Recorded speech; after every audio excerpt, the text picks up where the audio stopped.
Right. Klaus Schwab, in the beginning of January, essentially announced before the virtual Davos conference of this year that the fear and concern over COVID-19 by the end of 2021 was going to give way to climate change. That there would be that same sort of fear that enveloped the world during most of 2020, but with climate change.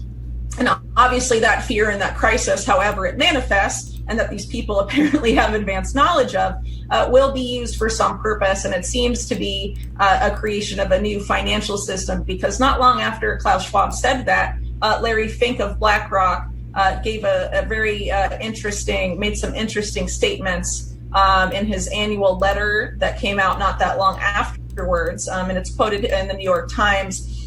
Well, the New York Times describes what Larry Fink was doing as, it says, Fink is pushing out the goalpost on climate action, asking companies to, quote, disclose a plan for how their business model will be compatible with a net zero economy.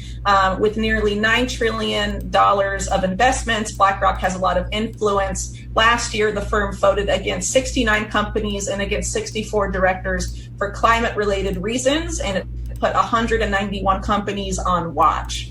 So he's definitely moved that way, and we've seen since then Goldman Sachs, JP Morgan, Vanguard, and a lot of other titans of finance sort of pivot their focus on ESGs, these environmental, social governance rules for corporations. And because of BlackRock's influence and stakes in so many corporations, it seems like they are basically planning to do sort of a corporate coup under the guise of climate change and institute a lot of these moves that are going to take us towards stakeholder capitalism, as the WEF likes to. So what they're trying to do is use social responsibility to assert capital control centrally. Mm-hmm. Because if you look at how these things are going to be applied, it's going to be very arbitrary. So, think of the official story, and then there's the real story. And the real story is central capital controls, and back to the financial control. The thing